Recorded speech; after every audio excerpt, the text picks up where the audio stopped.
Have you ever watched a really interesting anime with a really cool premise and a seriously well thought story development, with interesting characters that can be found left and right, only to then look at the protagonist, the one that should represent your moment in the story, point of view that you should always be confronted with and with which you have the right to disagree or agree, and say, "Why are you so bland? Why do you suck?" What you probably encountered in that case is a self-insertion protagonist, a term used to describe a character with no real personality or a real bland one that is used to make the viewer take its place in the story and feel like it is him/her that is living it, not the character that is present in it. The character is just a way to make the viewer experience by proxy the events that the creator of the product you are partaking in wanted to showcase you. Either that, or you were unfortunate enough to just find a writer that just wrote an intentionally really bad protagonist, who knows. While I used anime as an example, this is a common problem to be found in many industries that are linked to storytelling. However, it is extremely preponderant in the anime sphere, so in manga, anime, light novel, and also in, you probably guessed it by now, video games. Self-insertion characters are something that you either love or you either hate. It is pretty difficult after all to be indifferent towards someone that is like a piece of paper, being the protagonist of an epic tale or of a surreal story, as it is actually quite hard to believe that is indeed possible. Because of this, self-insertion protagonists are a challenge to the concept of suspension of disbelief, a phenomenon for which you suspend logic and critical thinking in order to enjoy something that in reality doesn't really make that much sense or cannot actually happen in reality. And they end up dividing the audience in those that want to be part of the tall tale and those that just want to experience a good story, indifferent to whether they are part of it or not. However, self-insertion main characters differ the story of one of its most important elements, that is, a protagonist. Ladies and gentlemen, welcome, I'm Josh, I am SigmaOni, and today I'm here to talk about the problem of creating a protagonist in a story, with a more preponderant look to video games and anime, and about the various types of main characters that are normally used, briefly analyzing them and their strengths and weaknesses. All of this in order to answer some questions. Why do stories prefer using self-insertion characters?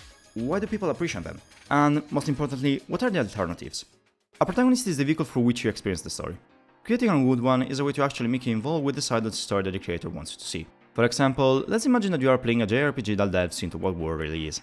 If you play as a soldier, you will have a different experience rather than if you were playing as the king of one of the nations at war. And that is because conflict is analyzed from two completely different points of view. In the soldier's one, you're looking at the ugly side of it, at the battles, the deaths, the camaraderie between soldiers, the moral dilemma of killing in order not to be killed. On the other hand, from the king's point of view, you're going to look at the political side of things, at the greater plot that there is in the war. You're going to experience the political negotiations between parties, the indifference of the nobles towards the death of thousands of commoners in an insignificant battle, the surreal world in which they live while the world around them goes up in flames, and so on. However, even if you take on the soldier or the king's role, even those are different points of view inside them. If a soldier is a bloodthirsty killer, your experience is going to be focused more on the youth of the battle.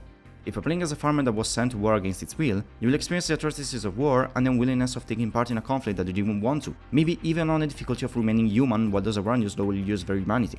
If you're instead playing as a disillusioned soldier that feels no more emotions, your outlook on things is going to be more cold, more cynical. You're going to see the events, but you're not going to feel any sort of emotion towards them. They just happen, nothing more, nothing else. This is how a protagonist affects the story. If it has its own way to look at the reality, you are going to be confronted with that for the whole duration of the game, and this is good for your critical thinking, as you are always confronted with provoking thoughts that may be divergent from yours, and this pushes you into thinking about the problem that the game posed you. However, at the same time, this can be tiresome, as maybe you don't want to experience a story. You want to be part of that. You don't want to think too hard about things, but just to feel part of something greater. Because of this, I identified 3 types of protagonists that I want to talk about in this video. These are the self-insertion protagonist, the real protagonist, and the silent protagonist. I will give more information about those when we will arrive at the right moment, but for now, let's start talking about the self-insertion protagonist. As I've already given a description of what a self-insertion protagonist is, let's start in medias res and continue from where we left off at the start. We were talking about how a self-insertion character robs the story from the protagonist.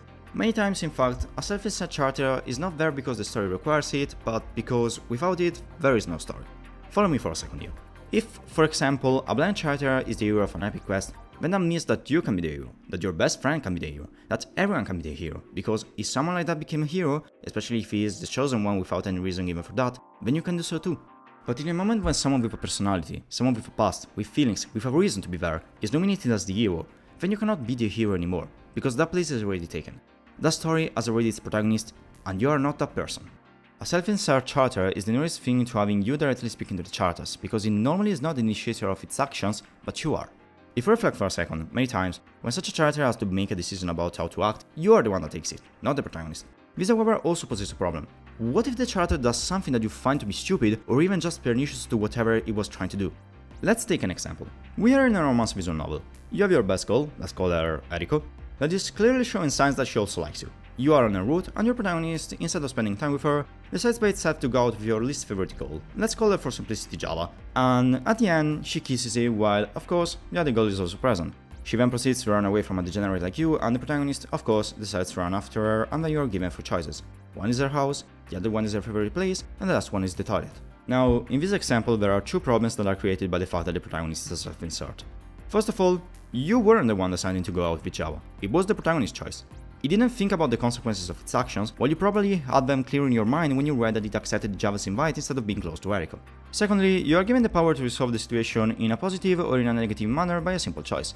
If you have played enough choice-driven games, you probably imagine that she went to her favorite place, and even if you didn't, you probably have enough life experience or intelligence to suppose that.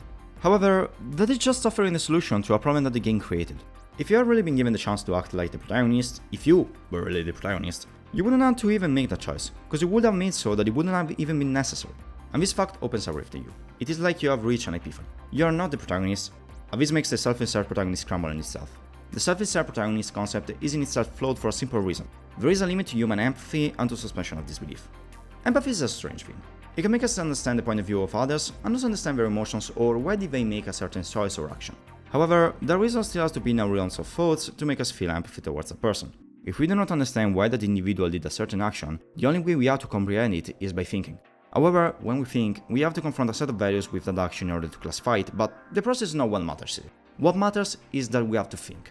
And this is the point where we also break from the illusion of that suspension of disbelief made us embrace. When we start thinking about the things that we are witnessing, about why did they happen, then we check an event with our set of values. However, that set is not modified by suspension of disbelief, so we confront an event that maybe has no real reason to exist apart from making things spicy or to advance the story, with something that wants to critically analyze it in order to understand the correlation that it has with the whole world that surrounds it. In a few words, because I think I kind of got derailed in this conversation, the self-insert protagonist works as long as we accept that what is happening around him and the action that the game decides he has to take are sensed. However, when we encounter an action or a scene that does not make sense for what we witness and decipher him, then we snap out of the illusion that the game created around us, and we discover that the self-insert protagonist is nothing more than a pile of words and sprites whose only objective is to keep us bound to that reality without making us ask if what is happening has real sense or if it could have been done in a different way. A self-insert works as long as our suspension of disbelief exists. When this element disappears, this concept just crumbles, because it misses the fundamentals it needs in order to work, as a laptop would not work if you had no electricity and no battery. In a few words, critical thinking is the worst enemy of the self-insert charter.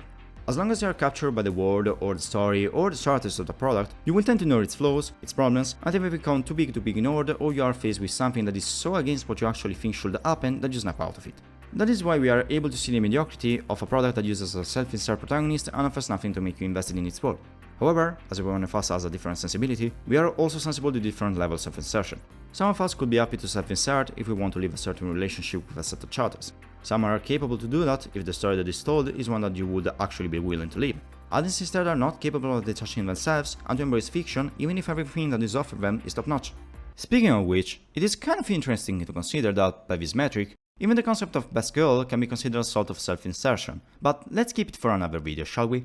This difference is also why it is typically hard to critically judge something that uses a self-insert charter as the vehicle for its story, as those that maybe have a high suspension of disbelief will happily not consider some fatal flaws of a product, so that they can keep the illusion that their mind created around it, while others more grounded into reality will be harsher towards even minor flaws of a product. However, I digress. If we want to compare something to the self-insert concept, I think we can easily use the concept of utopia. It is something perfect, that many people are willing to embrace, but that has many flaws that, when put together, just make the idyllic pictures they were trying to build crush down. So, with that said, why do people write stories with self-insert charters? Why is such a flawed concept used in so many products? And that is because it makes the experiencer feel important. It makes him feel at the center of the events. In a few words, it makes them feel needed. It gives them an experience they want to have. It is a symbiotic relationship where the product needs a user, and the user is willing to submit itself to the product to obtain what that item is offering.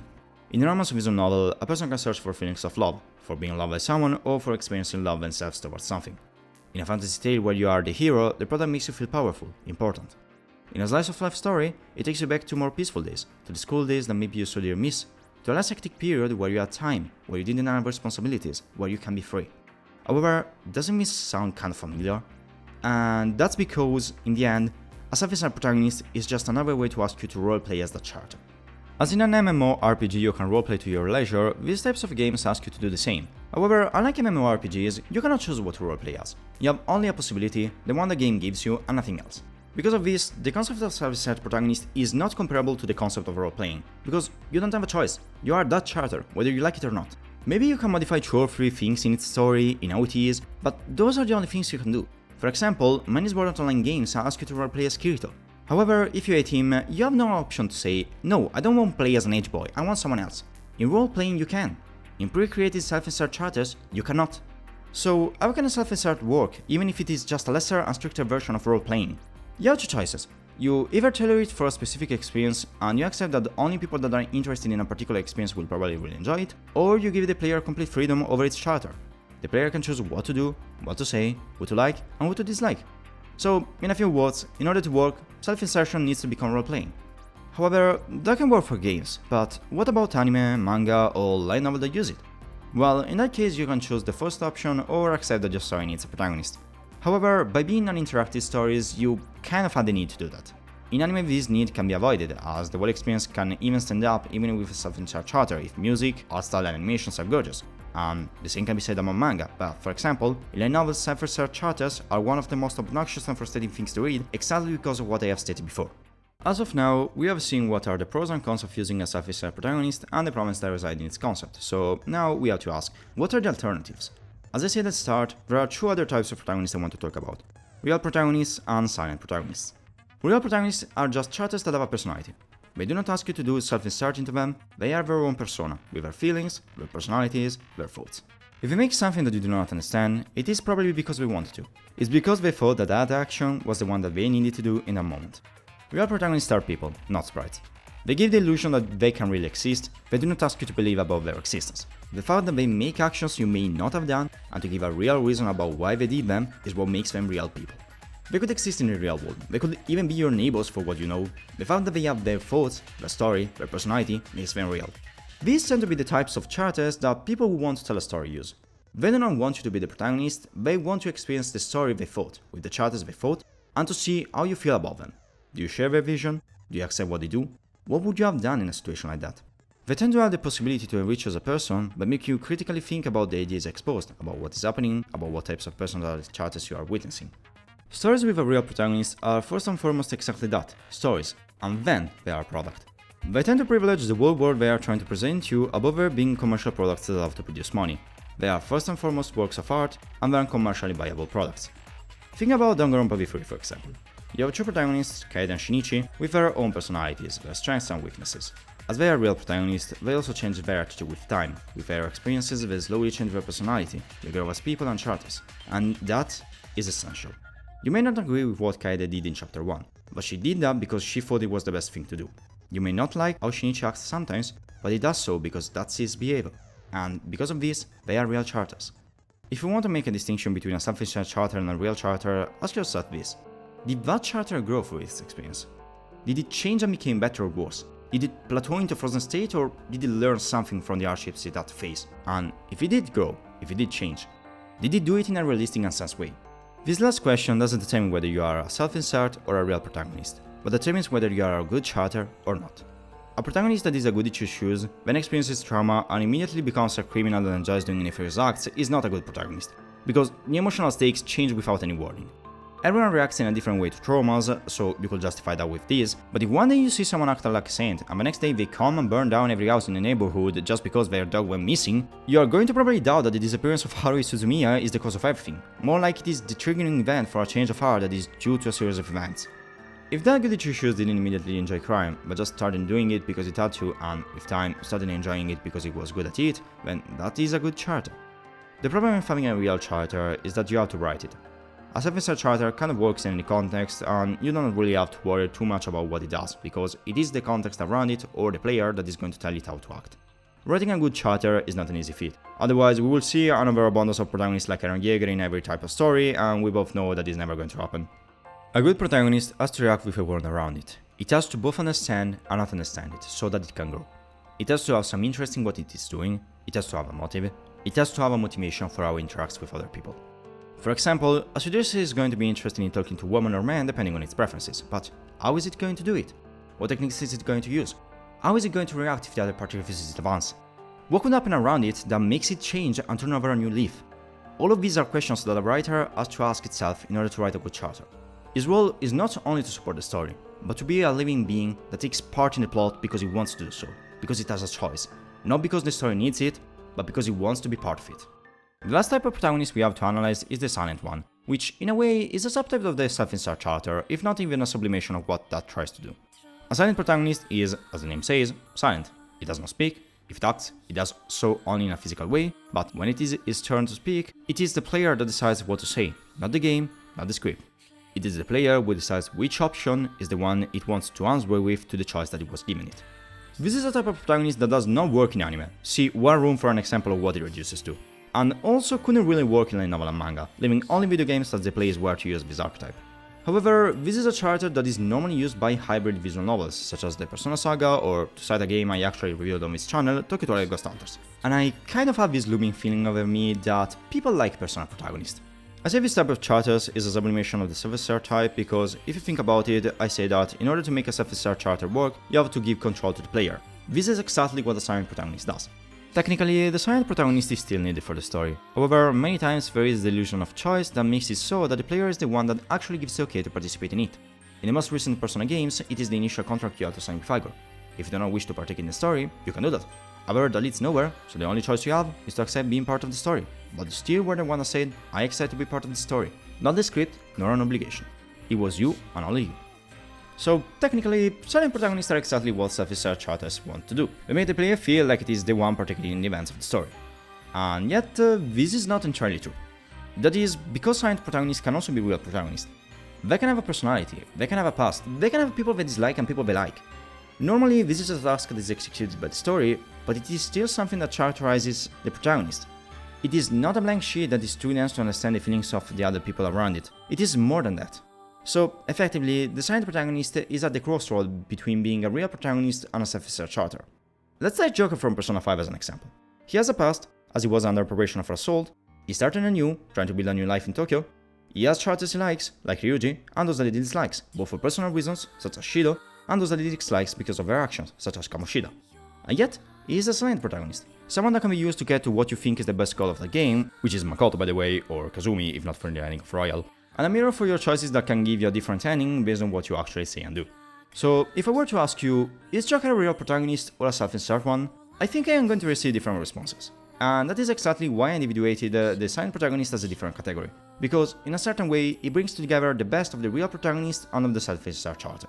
It makes you feel like you're the one living the story while also having a protagonist that is not a stale-dance guy in an old girls' school that everyone comes to have a crush on simply because he breathes.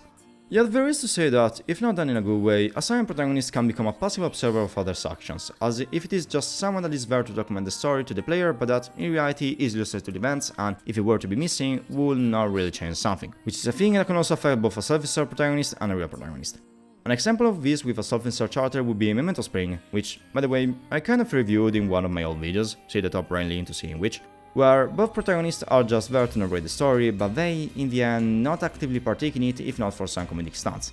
Another example, this time of a silent protagonist, can be Tokyo Ghost Hunters. There is no real need for the protagonist to be there, if not to make Mifune and others join your party, and his role in the story is almost null, which just shows how it was needed only for the player to feel like it was part of the story and nothing else, as a simple narrator will have sufficed to its absence. Silent protagonists are, as I've already said, a good way to create a protagonist for hybrid visual novels.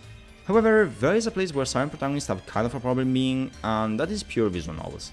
In fact, there the absence of a protagonist can be particularly heavy, as it will make the experience of reading a visual novel really just like reading a book that is just topped by some occasional choices, and considering that normally visual novel stories are kind of debatable in terms of quality, that is not exactly a good thing. Plus, as visual novels are typically two-dimensional, there will be no space for the movement, which is something quite important for a silent protagonist in order to actually show something of his own volition that doesn't come from the player, which would also remove some of its expression power. Imagine if Joker in Persona 5 had the opportunity to physically stop Ryuji's punch to Kamoshida but was described only by text. I'm sure some of the action's value would have been lost in translation. So up until now we have analyzed these three types of protagonists and tried to actually say when they should be used, why is that, and their pros and cons. So, as to close this highly philosophical debate, if you were for example a business that wants to create and sell a game, what would you choose? And here comes the problem. As you might have noticed, I said business, not creator. This is because things like manga, anime, and video games are produced so to create a profit. Because of this, many times they are created based on what's popular at the moment and what are the best way to profit off of a product. This also applies to the story and its mechanism, and it also extends to the protagonist. Let's take the visual novel market as an example, just to choose one that effectively fits our criteria.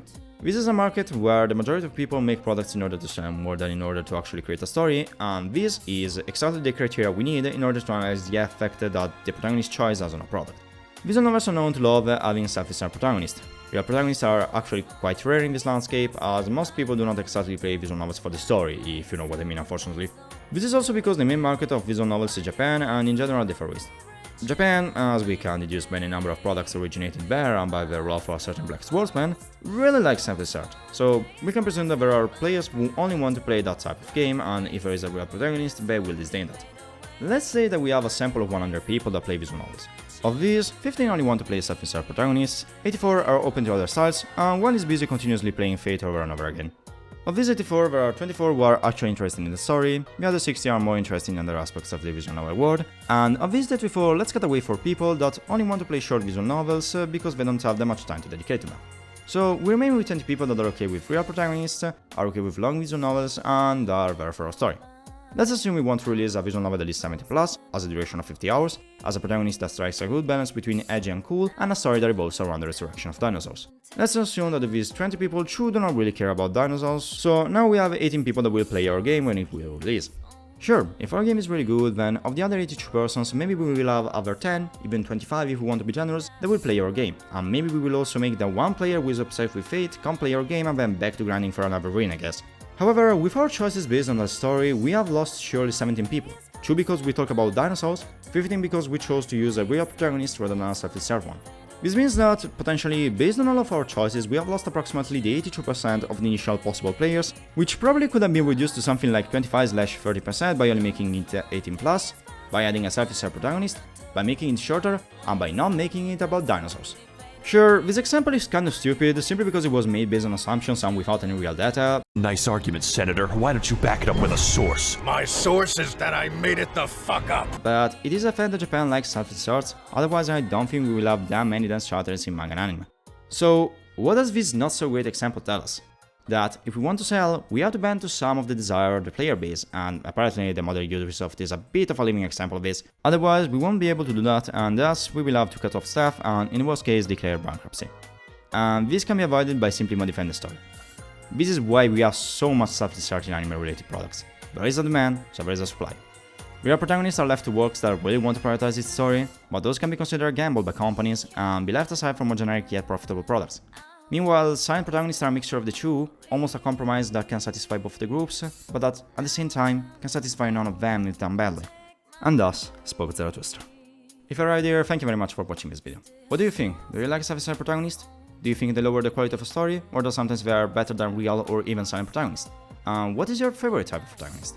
If you enjoyed this video, consider leaving a like and subscribing to the channel if you want to see more, I would really appreciate it. And apart from this, I have nothing else to say, so this was all from SigmaOni, and I'll see you all in my next video.